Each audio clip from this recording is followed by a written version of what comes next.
이 시간에는 우선 목회 전략의 포괄적인 내용,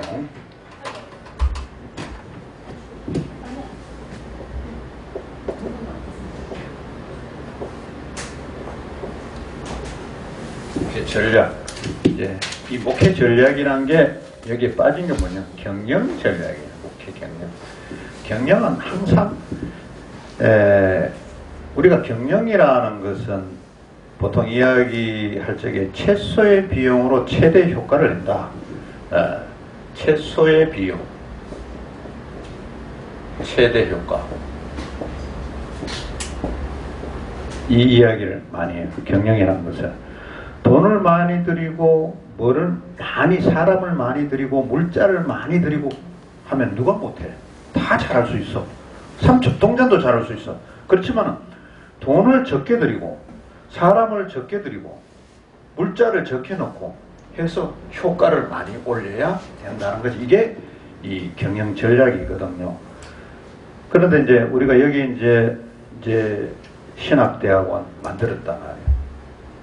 뭐 돈도 한계가 있고 사람도 한계가 있고 그리고 물자나 기자재 장비 이것도 한계가 있고 이 가운데서도 이 효과를 올려야 된다. 이게 전략인데 이게 안 되면은 죽는 조직이 된다는 거죠. 그래서 목회 경영도 이런 측면에서 경영 전략 측면에서 준비하고 시작하지 않으면은 안 된다는 거죠. 흐지부지 해주고 나중에는 무너진다는 거죠. 그래서 강한 전략이 필요하다는 것을 제가 이야기를 이렇게 하는 겁니다. 그럼 강한 전략을 하려면 어떻게 해야 되느냐? 어떻게 해야 되느냐? 강한 전략을 하려면 뭐 앞으로 세부 강론에 대해서는 하겠지만 포괄적인 부분에서 포피라는 전략이 있어요. 포피 전략이 가장 근본이에요. 즉 포피라는 이야기는 오래 우리가 중고등학교도 들어봤을 거고 또 나중에서 계속 살면서 계속 듣는 용어예요. 그럼 그가 이제 기독교 목회 현장에서 이 포피 전략이 필요하다는 거죠. 포피 전략이 필요한데 이 포피 전략 중에서 네 가지 중에서 가장 근본이 된 게 프로덕션이에요. 프로덕션 전략인데 이 프로덕션 전략이 뭐냐? 보통 영어로 저게 뭐 완성품, 생산품, 제품 뭐 이렇게 이제 용어가 표현이 되는데 이 포피 전략의 제 선두에 들어가 있는 그런 거고 두 번째는 프로모션이라고. 프로모션이라는 증진이라는 뜻이고 촉진 이런 뜻인데 촉진, 증진 이런 이제 뜻이 있는 거예요. 그러니까 두 번째 전략은 프로모션 전략이 좋아야 된다. 이것이 안 되면은 또 안 되게 돼 있고 세 번째는 뭐냐면은 플레이스. 이 플레이스가 아니고 제가 단어를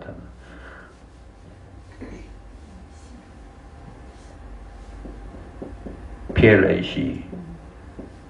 플레이스란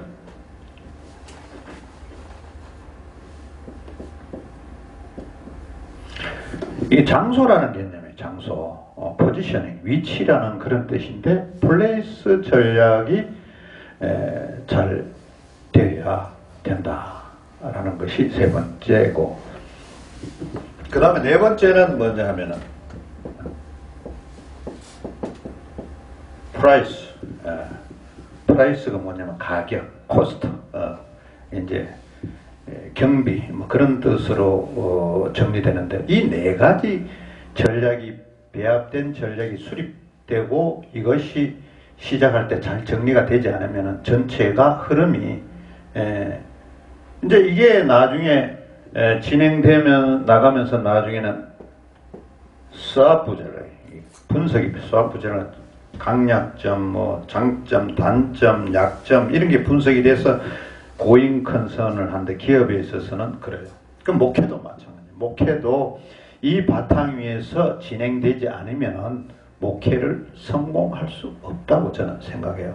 저는 뭐 목회를 예배를 오는 사람만 드리고 뭐 안 오면 안 드리고 뭐 가족과 드리고 뭐 이렇게 성도에 대한 생각을 하면서 뭐 그쪽으로 치우치는 게 아니고 방송기관 쪽으로 치우치기 때문에 이 부분에 대해서는 안 하지만 방송도 마찬가지예요. 예, 방송도 전체 환경을 전체 파악을 하고 난 뒤에 방향을 진입해야지. 전체 숲을 안 보고 그 부분만 보다 보면은 전체가 산으로 가는지 바다로 가는지 모른다고. 전체 환경을 보면 이게 어디로 진행해야 되겠다는지 분석을 나오는데 전체 환경을 생각하고 일만 열심히 한다고.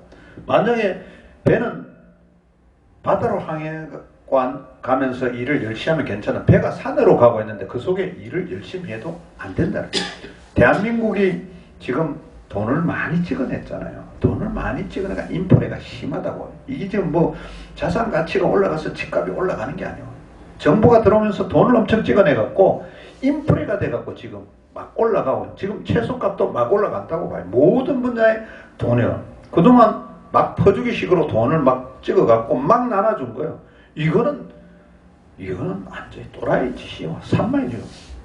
이거는 정치 지도자가 이 방향으로 해서는 안 되는 일이에요. 그리스나 이게 뭐 베네수엘라가 따라오는 게 아니고 이게 결국 지나면 베네수엘라가 되고 그리스가 되고 국가가 부도가 나는 거예요. 돈을 마포 자리에 엄청 갖고 와도 잘못하면 야채 살 제대로 한 대 못 살 정도가 되는 국가가 올지도 모른다는 것이 현실이. 그게 뭐냐면 나라를 경영하면서 나라 경영도 이렇게 전략적으로 하지 않으면 무너진다는 거죠. 지금 뭐 아까도 앞 시간에 LH 했지만 그런 것이 터짐으로써 신뢰감이 무너지고 한판주의로 가고 국민들의 생각이 그렇고 주변이 다 그렇다면은 그거는 보이는 나는 빙산의 일각이로 숨어있는 것들이 각 전국적으로 많이 있다고 봐요. 이미 그래서 오죽하면은 윤 총장이 전수조사를 해라. 고만 시흥만 과림동만 하지 마라. 과림동만 보면 안 된다. 진짜 선수들은 과림동 옆에 KTX 사이 하면 다 찍어놨다. 과림동은 보이는 데에 불과하다. 실질적으로는 그 옆에 아마 선수들이 다 장악하고 있다는 거죠. 그러니까 이게 얼마나 나라가 부패해 보이느냐고, 부패하고 부정부패가 보이느냐고. 그러나 리더가 전략적으로 제대로 이런 원리원칙을 준수해서 정확하게 했다면 나라 경제가 무너지는데 이게 이제 한 부분이야. 무너지는 한 부분이야. 이게 심해지면은 온 국민이 들고 나온 그런 상황이 올지도 모른다고. 지금 먹고 살기는 어렵고 일터는 없고 이렇잖아요. 우리가 목회 현장에도 여러분 아시다시피 코로나 때문에 우리 합동교단이나 장로교단에 쭉 보면 예를 보면은 2,000명 내지 3,000명 이렇게 어느 교단에는 선교사로 나가 있는데 지금 500명이 국내에 들어와 있어요. 왜 들어와 있느냐? 외국에 있으면은 지금 들리는 이야기로 외국에 있으면은 코로나 시작할 때 전부 다 한국 사람 전부 다 질시하고 면박하고 펠라 그러고 뭐 이런 게 홀대를 하고 만약에 그 선교사들 한 명이 죽기라도 한다면 그 책임이 그 운영을 자체하는 그 주체에 있다고 교단 주체에 있기 때문에 그래서 적응이 안 되니까 코로나 때문에 국내로 들어오는 거예요. 들어오고 코이카라는 해외 그 기관이 있어요. 그 외국 나가서 그 사람들도 정부가 인당 150만 원 재투자 정부 재투자가 그냥 150만 원 줘서 전 세계에 몇만 명이 나가 있는데 지금 한 명도 없이 외국에서 국내에 다 돌아있다고. 그것도 실업자예요. 어떻게 보면 그 많은 숫자가 외국에 나가 있으면 한 달에 150만 원 줘도 이 들어오면 코이카는 돈은 안 쓸지 몰라도 일자리가 그만큼 없어지는 거예요. 그 사람들 국내 들어가면 뭐 할 거냐고. 또 그 코이카 직원뿐만 아니라 선교사들도 들어와서 국내에 있는 것도 잠시야. 이따가 다시 재충전을 해서 또 재교육을 해서 선교 현장에 나가야 되는데 코로나 상태가 길어지고 또 해외국 선교 현장은 받아주기가 어렵고 그 나라도 코로나 있기 때문에 나가지를 못하는 거예요. 그러다 보니까 지금 뭐 제가 합동 통합교단 중심 이야기인데 500명이라는 인원이 국내에 들어와 있으니까 그동안 교단이 150만 원씩 그 GMS 합동교단은 GMS라고 했어.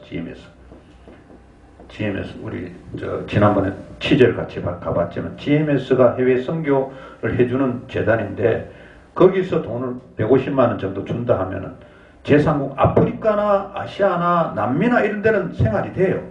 그런데 국내에 들어가고 그 사람들 150만 원 생활이 안 되는 거요. 안 돼. 겨우 뭐 입에 푹질할 정도밖에 안 해. 가족이 부부간에 있다 해도 푹질밖에 안 되는 거예요. 그러니 결국은 뭐 택배를 하고 택시 택시 운전을 하고 택배를 하고 뭐 다른 노가다를 하고 이렇게 목사 안수 받은 사람들이 와서 이렇게 되는 그런 상황이 온다는 거죠. 이게 환경이 얼마나 좋냐, 경제환경이. 그러니까 마찬가지 이런 환경이 오기 전에 전략적으로 잘 하지 않으면 안 된다는 거예요. 교회도 우리가 볼 적에 어떤 근간에서 자리매김을 해야 되느냐 하면은 이 네 가지 근간에서 시작이 저는 되어야 된다고 생각을 하는데 이게 이제 목회 전략의 가장 표준 스탠다드인데 프로모션은 뭐냐면 프로모션은 우리가 생각할 때는 제품, 생산품 이렇게 이야기하면 제가 논리를 주장하는 것은 제가 이제 연구를 하고 제 나름대로 저는 경력을 했지만은 이제 신학을 2014년에 목사 안수를 받고 이렇게 접목을 한 입장에서는 프로덕션은 뭐냐? 말씀이다. 교회에서 이 경영 전략에서 가장 중요한 것은 말씀이다. 말씀이 바로 서지 않으면 전체 기조가 다 무너진다. 그 뭐냐면 생산품은 생산품인데 교회는 말씀을 생산하는 생산품이고 이게 곧 바로 제품이다. 이 제품이 좋지 않으면 교회는 무너진다. 안 된다. 그래서 제일 위에 있는 게 말씀이다. 프로덕션. 교회 목사님들이 성경을 근간으로 해서 이 말씀이 우리가 말씀을 설교를 많이 하고 많이 했지만 지금 말씀의 홍수 속에 있어요. 그리고 말씀의 홍수 속에 있으면 이것 들으면 저거 같고 저거 들으면 이거 같고 이 말씀을 설교 들어보면 이제는 어디 특유하게 좋은 설교를 느껴지는 거가 없어 보이는 세월이지만은 그래도 말씀이 성경으로 기초한 말씀이 좋아야 되고 그게 정립이 잘 돼야만이 교회는 바로 설 수 있다는 겁니다. 그래서 제일 위에 말씀을 두고 두 번째는 프로모션은 뭐냐면 경영학적 기업적인 관점에서는 판촉 전략이에요. 판촉. 예. 그럼 프로모션은 뭐냐? 증진, 발전하기 위해서는 어떤 것을 구가해야 되느냐 그런 측면인데 이 프로모션을 하기 위해서는 뭐냐면 선교도 하고 전도도 하고 방송도 하고 신문에도 내고 광고도 하고 또 간판도 바꾸는 디자인도 하고 또 이미지 개선도 하고 뭐 이런 것들을 우리가 잘 해야 된다는 거죠. 프로모션이. 이게 되지 않으면 안 된다는 거죠. 이게. 그러니까 이제 우리 이 행복한 교회면 행복한 교회에 대한 PR을 해야 되는데 그럼 PR 할 주체가 뭐냐? 여기 뭐가 강점이 뭐냐? 뭐가 잘하는데 히브리어가 최고다. 히브리어를 배우려면 여기 와야 돼. 이 교회 와야 돼. 뭐 어떤 강점이 있지 않으면 그거를 치고 올라가지 않으면 안 된다는 거죠. 좋은 점. 그래서 이 선교를 하거나 전도를 하거나 이럴 때는 그 교회 가면 목사님이 말씀이 좋은데 특히 이 부분이 좋아. 한번 가서 들어봐. 이렇게 자신 있게 이야기할 수 있는 것이 프로모션 전략이 돼 있어야 된다는 거죠. 그리고 요즘은 인터넷 시대이고 또 방송을 많이 하는 시대이기 때문에 과거처럼 무슨 전도지를 논아준다? 뭐 필요는 해. 그리고 전도지에다가 뭐 휴지에다가 뭘 붙여준다? 필요는 해. 자, 그거는 1대1 방식이고 옛날 구시대의 방식이지 우리한테는 우리 마인드에서는 맞지가 않아. 어느 천년에 한 명 어느 세월에 안 되는 거예요. 그러니까 매스 커뮤니케이션 대량 우리가 전달하고 대량으로 홍보를 해도 그런 시대 속에서는 매체를 이용해야 된다. 그럼 매체가 뭐냐? 매체를 한문으로 쓴 거고, 매체는 영어로 미디어라고 해요. 미디어라 그러는데, 이 매체가 신문이나 방송이나 잡지나 인터넷, 뭐 이런 이제 신문도 뭐 여러 가지 있고 방송도 여러 가지 있고 뭐 잡지 이런 부분들이 있죠. 이 매체를 활용해야 된다. 프로모션을 하려면. 그럼 이 매체를 어떻게 활용하느냐. 물론 강론에서는 나중에 따로 말씀드리겠지만, 우선은 행복한 교회면은 행복한 교회 실시간 방송도 하고, 거기가 뭐 행복 5격 치니까 쫙 올라가더라. 다 나오더라. 설교 다 나오더라. 그러면 일단은 나오면은 된 거야. 없으면은 아니야. 일단은 이 시대에 그래도 말씀을 전하려고 열성적이고 여기 대해서 방송에 접근성이 있구나 라고 사람들은 하고, 그 방송 들어봐. 목사님 설교 들을 수 있어. 자, 그러면은 전도는 과거에 종일 한 장 쓰면 이 교회에 오세요, 이 교회에 오세요. 지금 그 방식을 가급적 쓰지 않잖아. 지금은 카톡이나 무슨 이 메시지가 있어서 동영상을 해갖고 난리잖아요. 난리면 뭐냐면 영상 택배라. 그거는 꼭 뭐 무슨 책을 보내서 뭐 파일을 자료를 보내서 우편물을 보내서 아니잖아. 바로 이제는 핸드폰에 다 꼽히게 됐잖아요. 오경 목사님 설교가 온 사방에 이게 대상자가 많이 갖고 있으면, 내가 아는 사람을 전도로 해야 될 대상 리스트가 많으면 거기 다 보내면 그게 전도 활동이에요. 보고 안 보고는 보는 사람의 선택 사항이겠지만은, 그럼 한번 들어봐라고 통하면 할 수 있고, 메시지로 이거 저번에 좋은 이야기인데 한번 들어보세요. 이야기할 수 있고. 자꾸 이야기를 하다 보면, 반복적으로 하다 보면 사람이 보게 돼 있어. 사람을 만나는 것도 처음 한번 보자면 바빠, 안 돼. 또 두 번째 보자 그러면 바쁜데 왜 자꾸 보자 그래. 그러고 정 안 되면 야, 밥이나 한번 먹자 그래. 그러니까 밥이나 먹자. 요즘 그러잖아요. 가장 존경하고 좋은 사람이 박사후에 밥사라고 있다. 박사후에 밥사. 밥을 가장 잘 사는 사람이 박사보다 더 낫다는 거죠. 그럼 맞는 이야기예요. 우리가 사랑하는 사람 만날 때 밥을 먹잖아요. 그냥 만나면 그냥 뭐 이야기하고 재밌잖아요. 밥 한번 먹어. 이렇게 밥을 먹으면서 대화를 하고, 또 밥도 뭐 종류가 많잖아요. 좋은 밥, 나쁜 밥, 비싼 밥, 사시미 회를 먹으면 돈 10만 원짜리 먹으면, 야, 나를 이렇게 생각해 주네. 그것도 어디 가서 설렁탕 먹으면, 뭐 설렁탕 뭐 집에도 먹는데 이 생각하고 그럴 거 아니냐고. 그거에 따라서 가치 평가가 달라진다. 야, 제대로 한번 사주면은, 야, 저는 전에 직장에 있을 때 이런 사례가 있었어요. 제가 이제 방송사가 보면 갑이야. 이제 홍보하기 위해서, 광고하기 위해서 많은 기업체나 간부들이 유수 같은 데 내달라, 어떤 때는 나쁜 거는 빼달라 그래. 나쁜 거. 왜냐하면 사건 사고, 어느 기업이 말이야, 그 땅콩 과자 속에 애벌레가 나왔는데 그건 나한테 빼러 왔어. 그 유수 빼달라고. 그냥 기업 망하게 생겼다고. 우리 다 죽게 생겼다고. 그런데 빼주면 안 되잖아. 이게는 유수를 내는 빼주면 안 돼요. 그럼 보면은 일단 얻어먹을 건 다 얻어먹어. 돈이 큰 돈은 안 받지만 작은 돈은 그냥 회식하라고 좀 받아. 내가 할 수 있는 것은 이야기해보고, 유수가 지금 유수도 유수가 아침에 7시, 저녁 5시, 저녁 9시에 있자고. 그러면은 유수를 막 내다가 이 사람이 중요한 사건은 밤 9시에 걸려. 그래갖고 나쁜 거 막 나가. 그러면 이제 뉴스도 순서가 있어요. 우선순위가 있어. 무조건 제일 앞에 안 보내. 제일 나쁜 거, 제일 중요한 거 앞에 나오고, 그 다음 15번째 나가리래. 그럼 내가 빼기는 어려울 것 같은데, 뒤로 가도록 할게.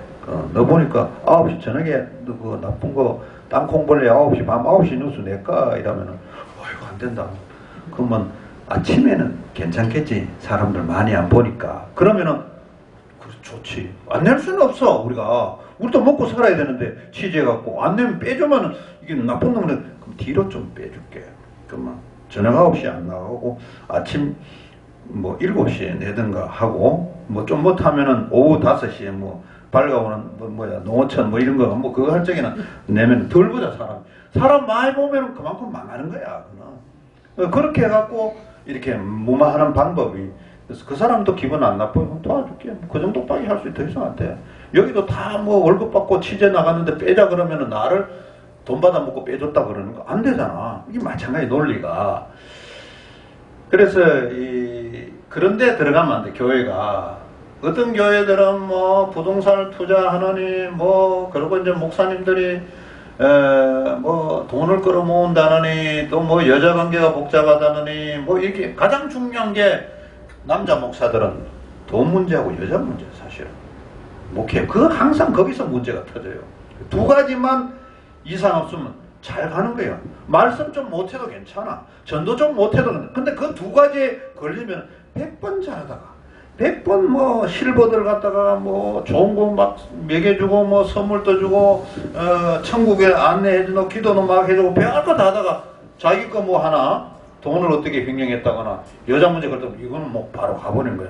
설교 못하고 전도 못하고 해도 그 문제가 없으면 그냥 본전은 하는 거예요. 예.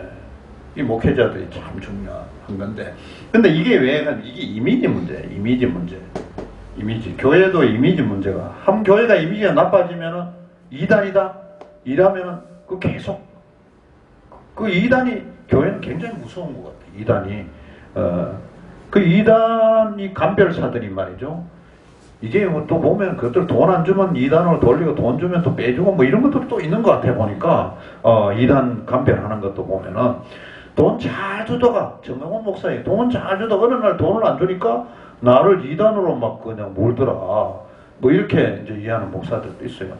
그런데 그거를 이제 그렇게 하는 그 이단 분석가들도 있지만은 뭐 그건 뭐 일반적으로 맞지 않는 이야기라고. 그래서 어찌됐든 프로모션은 결국은 광고라든가 이 하다못해 밖에 교회 간판뿐만 아니라 인터넷 홈페이지까지도 다 써서 이 프로모션 전략을 잘 정리해야만이 교회가 살아난다는 거지. 예. 뭐 설교만 잘한다고 되냐? 앞에서 이런 안 된다는 거죠. 그래 일단 들어오면은 환경이 온화하고 내가 여기 하나님 집에 왔구나. 편안한 마음이 생겨요. 어떤 데 가면은 교회 안에 뭐 저기는 주방이 있고 식당이 있고 밥도 앉아가 요 앞에 단상하면서 밥도 먹고 막 이러는 데가 있더라고. 저건 아닌데 아무리 어렵더라도 좀 구분해서 해놔야 되는데 이게 뭐 한참 조그만 교회에 집회하다가 이 단상 밑에서 뭐 상 깔아놓고 뭐 밥도 먹고 뒤에는 떨그덕 설거지하고 막 이런 교회가 있어요.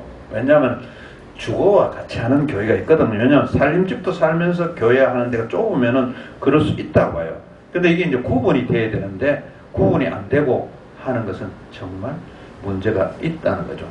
그러니까 일단 프로모션 측면이 있다는 것이고 요건 두 번째, 세 번째는 플레이스인데 플레이스가 뭐냐면 영어로는 장소라는 이야기예요. 장소, 위치 이런 뜻인데 저는 이 경영학적인 측면에 입지라고 해요. 입지 조건. 입지 조건에서는 뭐를 이야기하냐? 목을 이야기해. 목. 우리가 상권을 형성할 때 목이 좋아야 된다. 이야기. 목이 나쁘면 장사가 될까 안 될까? 안 되잖아요. 어떤 사람이 교회를 이렇게 차렸는데 출근할 때가 잘 보이는 교회가 중요한 게 아니에요. 퇴근할 때 잘 보여야 돼. 출근할 때는 급해갖고 아무도 안 보여. 그냥 이렇게 지나가다 그냥 막 지나가야 빨리 쫓아가고 차 몰고 그냥 안 보여. 근데 퇴근할 때는 여유가 생겨서 이렇게 간판을 보고 다 오기 때문에 교회를 세워도 입지를 세워도 제가 요거는 단편적인 이야기에 불과하지만 퇴근할 때 잘 보이는 교회 입지를 그런 식으로 갖춰야 신경을 쓰라 이 말이에요. 자, 예를 들면은 바닷가나 산속에 갔다가 교회를 했다. 아무리 가격이 싸다 해도 비지떡이에요. 비지떡. 바닷가 옆에 교회, 산속의 교회, 뭐 거기 가려면 차를 몰아야 되고 시간을 몇 시간 운전해야 되고 물론 뭐 아주 대형 교회 갖고 시스템이 잘 된 데는 시스템 잘 되는 방법이 일반적으로는 안 맞다는 거죠. 맞지가 않다는 거죠. 교회는 사람들이 많이 모인 베드타운 중심 속에 옆에 교회가 있어야 되고 접근성이 있어야 되고 또 바쁜 시간에는 안 보여도 이 여유 있는 시간에는 잘 보이는 교회가 입지를 세워야 된다는 거죠. 예. 근데 이런 것이 지켜져야 되고, 또 조금은 가격이 좀 비싸더라도 제가 이 이야기를 하면 어떤 것을 설명할 수 있느냐, 우리가 방송을 내면서 광고가 쭉 붙어요. 방송의 편성 시간이 쭉 보면은 아침 5시부터 뭐 케이블은 24시간 하지만은 1시까지 보통 해요. 일반 공중파 방송이. 그러면 이 낮 12시가 있고 저녁 9시가 있고 뭐 아침 10시가 있고 이랬는데, 광고들이, 기업들은 광고가 생명이지. 광고를 잘해야 자기들 물건이 팔리니까. 그러면 어떤 때 광고가 가장 많이 들어오느냐 하면은 저녁 9시와 8시, 7시 중에서 8시를 중심으로 해서 광고가 많이 붙어요. 특히 8시 중심으로 해서 드라마가 있다 이러면 광고가 막 그냥 한 4, 50곡 같은 것도 막 줄을 서가 있어. 돈 막 들어. 여기 여더라고 그냥. 그런데 만약에 아침 5시에 밝아오는 새 아침에 광고 누구 들어갔냐? 아침에 눈 뜨고 5시라 그 프로그램 뭐, 거기는 농촌 프로인데 밝아오는 농어촌 해갖고 농약 광고는 들어 아침에. 근데 다른 광고는 안 들어. 근데 광고도 하나 내지 두 개밖에 안 들어. 거의 안 들어. 가격도 사. 근데 여기는 저녁 8시는 광고를 막 비싸게 해놔도 15초에 뭐 2천만원, 3천만원 때려도, 그러니까 이제, 또 특히 드라마 할 경우에는 이게 광고비 1억, 2억, 3억, 억대 단위로 광고비 때린다고. 그는 드라마를 하면은 그 광고가 앞뒤로 20개씩 붙고도 넘쳐갖고 다 쳐내버려요. 쳐내버려. 그러면 이 사람들이 기업 광고들 왜 여기 오느냐? 비싸도 여기 가야 살거든. 에? 사다고 아침 5시에나 사다고 새벽 1시에 넣으면은, 새벽 1시는 술 광고나 뭐 그런 거나 내면은 또 모르지만은 잠이 안 와갖고 뭐 되지 몰라도 이거는 아니야. 그 마찬가지로 교회 입지도 비싸더라도 목이 좋은 걸 해야 된다고. 괜히 사다고 산속이나 바닷가나 저 변두리 가서 하면 절대 안 돼. 그냥 절대 안 된다고. 실패한다고. 그러니까 목이 좋은데 교회를 해야만 사람들이 많이 드나들고 전도도 하기 좋다고 하기 때문에, 이 플레이스라는 것은 결국은 입지를 이야기하는, 입지가. 제가 한 사례인데, 제가 아는 기독교 대한 성결교회인데, 아버지가 교회를 잘해갖고 교인을 한 450명 정도 물려줬어요. 아들한테. 아들이 첫째 아들이 아니야. 셋째 아들인가, 둘째 아들인가, 뭐예요. 둘째 아들인가 그런데 물려줬어. 근데 이 목사님이 설교도 좋아요. 우리 뭐 방송 설교도 냈지만 설교도 아주 좋아. 또 성격도 좋아. 그런데 원래 있던 교회는, 아버지가 하던 교회는 그냥 주거지역에 그냥 오밀조밀하게 빌라 같은 그런 주거지역에 교회를 했는데, 이제 신도시가 아파트 막 들어서면 신도시에 교회를 막 세우는데, 신도시가 보면은 종교부지가 있어요. 아파트 단지. 종교부지가 있는데, 종교부지도 A, B, C가 있어. 이 센터에, 이 내 길이라면은, 이 센터에 종교부지 A급이 있고, 또 이 옆구리에 있는 이 안에 종교부지 B급이 있고, 그리고 아웃사이드에 있는 바깥으로 라인에 물린 C급이 있어. 근데 이 사람이 종교부지를 한다 그러니까 그냥 좀 사게 해서 샀다는 게, 이 A나 B가 아니고 C를 샀어. C를 샀었는 게, 근데 이 목사가 욕심이 많아서 교회를, 이 서울 시내도 아니고 저 외곽지인데, 수도권의 외곽지인데, 자기 생각보다 500 밑에 지하에다가 엄청나게 넓게 파갖고 거기다가 대성전을 거기다 때려놓고 건물을 5층을 짓다고. 5층을 지었는데 건축비가 100억이 가까이 들어갔어요. 100억 가까이 들어갔고, 지금은 교회가 경매로 넘어가 버렸는데, 전략에. 그 결국은 이게 경매로 넘어가면, 왜냐하면은 빚이 100억을 제가 적어서 성도들이 계속 들어왔으면 괜찮은데, A, B, C 중에 C 지역에 갔다는 게 또 문제고, 자기가 능력이 오버해서 건물을 줬다. 왜냐, 앞으로 뭐 대형 교회로 발전하겠다는 포부가 있었어. 내가 딱 보니까 욕심이 있었어. 크게 지어갖고 많은 교인들 끌어들여가 교회를 크게 해야 돼. 그 포부가 있었는데 그 욕심으로 땅에 바닥에 지하에다가 트럭으로 350차를 갖다가 흙을 파낸 거야. 350차량의 흙을 파내고 지하에다 대성전을 놓고 나면 그러다 보니 건축비가 많이 들어간 거야. 원래는 건축비가 한 60억, 70억 될 것 같다. 그래 하다 보니 거의 8, 90, 100억 가까이 돈이 들어갔는데 그것도 무리였고 욕심을 내가 차라리 건물을 갖다가 지상으로 해서 3층이나 2층에 성전을 놓고 좀 조그만하게 해갖고 했으면은 부도까지는 안 나는데 교인들 헌금을 받아도 이자를 못 내니까 그 건축을 하다 보면 이자를 못 낸다는 상이 나올 수 있다는 거죠. 예. 나올 수 있어요, 그게. 그래서 이거 결국은 넘어갔는데, 그리고 딴 데 가서 전세로 1,000만 원, 뭐 한 달에 1,000만 원 주고 하니까 교인들이 이제 옮기니까 교인들이 450명, 아버지 할 때 450명, 그쪽에 또 한 400명이 돼서 끌고 가서. 근데 교회를 옮기니까 180명 밖에 안 따라갔어. 400명 중에 300, 뭐 하여튼 뭐 2, 300명이 안 따라오는 거야. 지역도 안 맞고. 그럼 뭐가 잘못됐냐면은, 첫째는 포지셔닝, 플레이스 이거, 입지 조건을 ABC 중에서 C를 선택했다는 거하고, 두 번째는 너무 비전을 크게 잡았다. 건물 자체를 너무 욕심을 부렸다. 잘 지어갖고, 오버해서 빚을 많이 내갖고 하기 때문에 실패를 봤어요. 그래서 지금은 그나마 그 월세 놓을 돈도 어려우니까 누구라고 이야기할 수는 없지만 결국은 이렇게 다른 목사님하고 하는데 나는 실권도 없고 그 사람 있는 교회에 같이 합동 목사 하고 있어요. 이게 뭐냐면은 플레이스 이 전략에 실패했다. 아버지가 넘겨준 그 450명의 인원을 또 관리가 안 된 거야, 사실은. 그거 왜냐하면은 이 지정학적인 문제에서 실패하고 비전, 그 목회 전략에 있어서 어떻게 그림을 그려가야 된다는 그것 자체를 자기 실패한 거예요.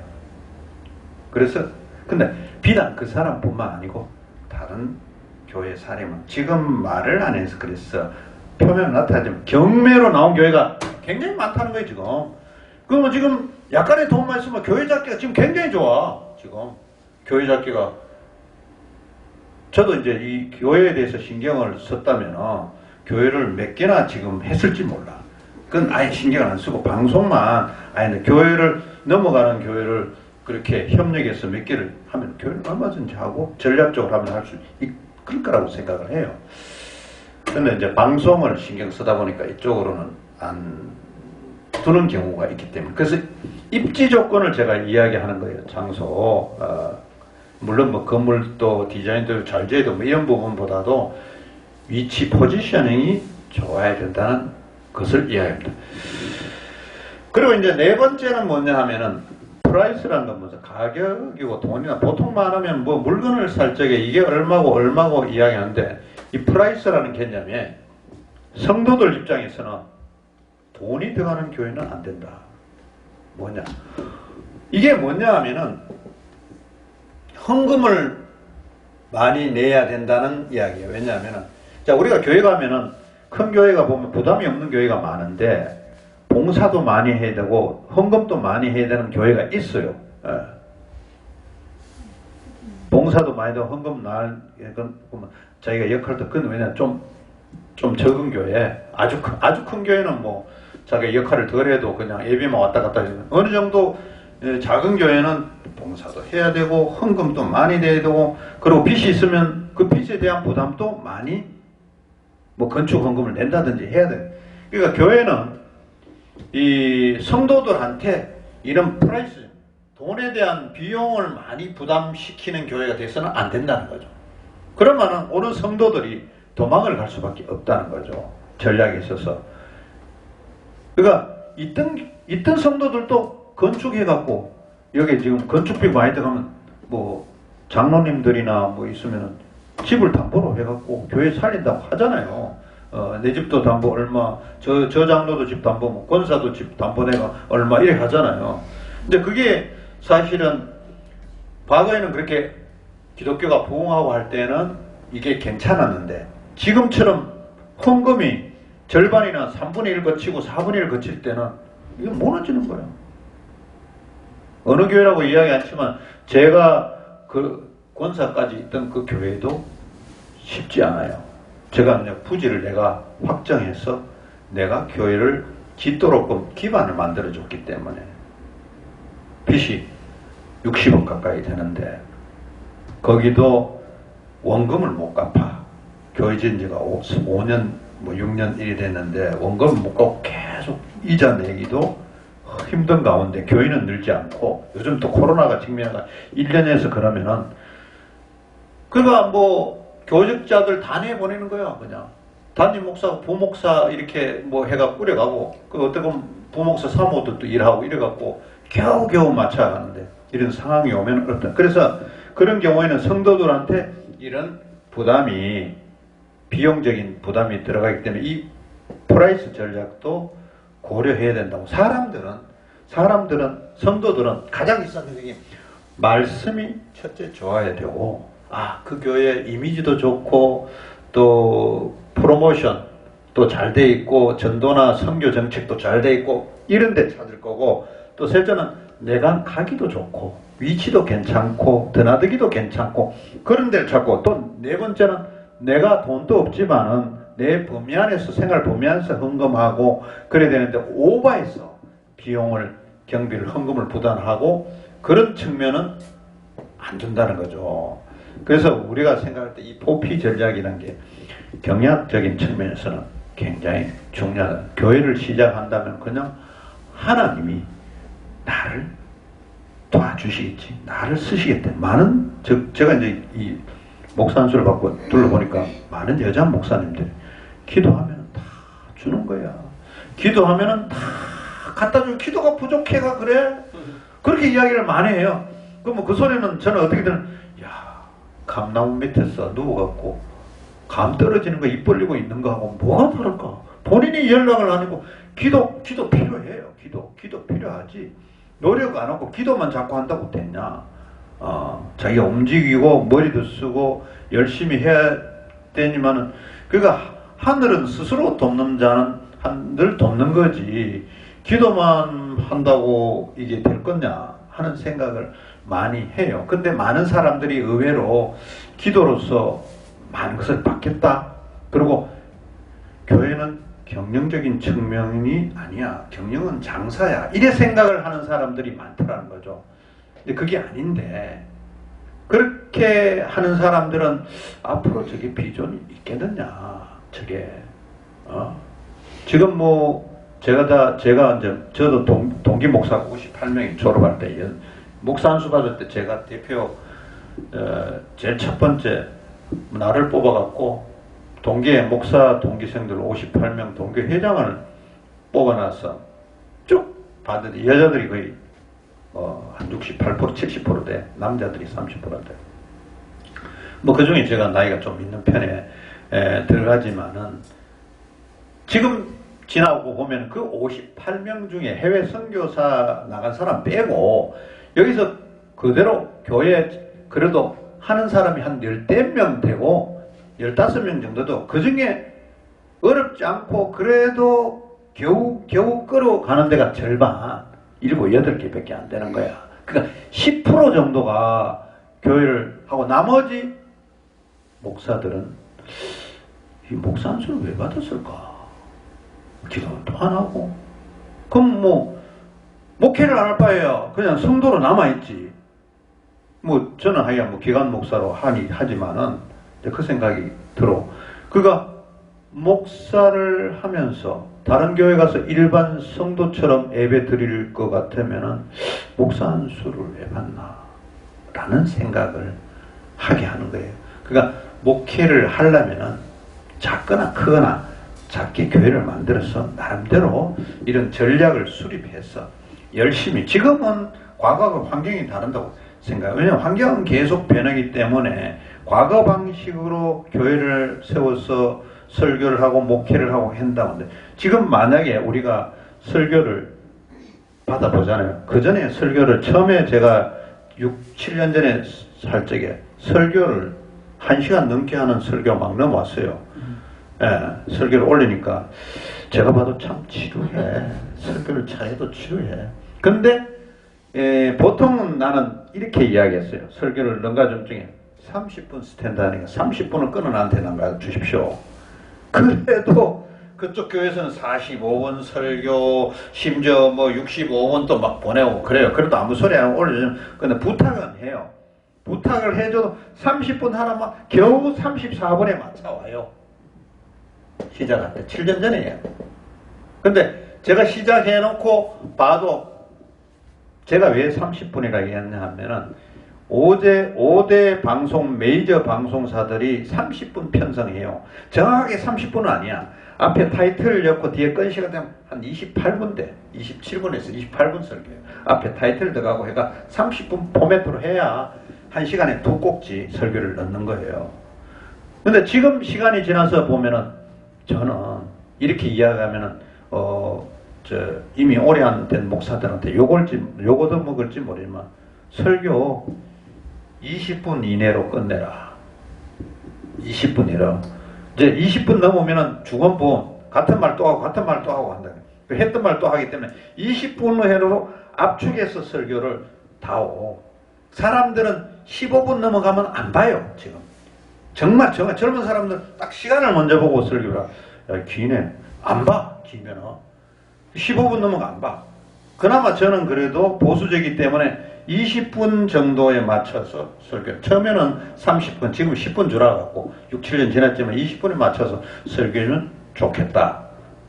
그렇게 지금 맞춰가고 있는 입장인데 앞으로는 지금 5분 설교, 뭐 10분 설교, 뭐 이렇게 이제 흐름이 그렇기 때문에 길게 가는 거를 이제 특히 유튜브 자체가 긴 것을 그렇게 원치 않기 때문에 모든 목사들의 인터뷰는 3분으로 우리가 포맷을 맞춰줘요. 3분 이내로 3분.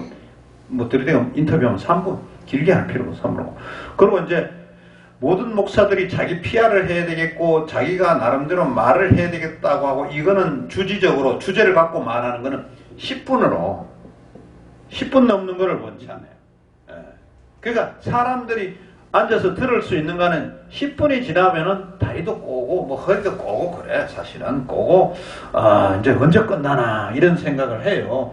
근데 어떤 목사들은 요것만 하고 마치겠습니다. 그러고 또 하다 보면 또 다시 또 시작해가 또 요것만 하고 마치고 또 하면 그러다 보면 1시간 가버려.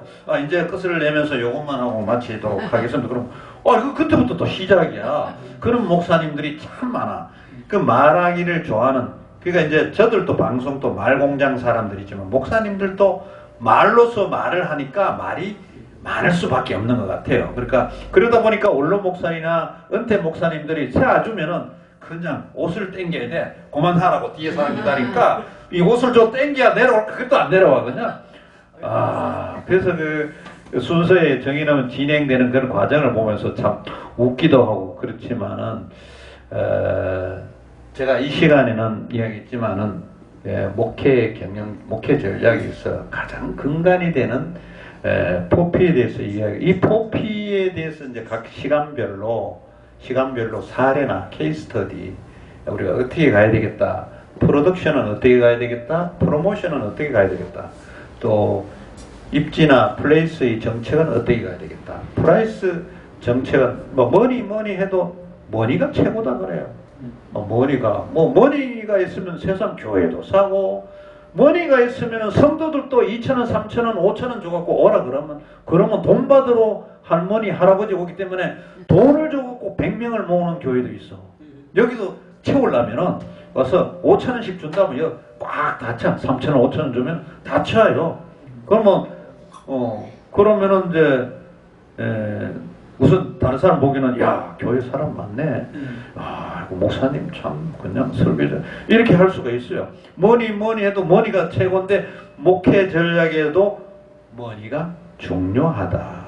그렇다고 이 사실을 부정하면 안 되는 거야. 그렇다고 돈 갖고 다 한다? 또 그러면 안 되는 거고.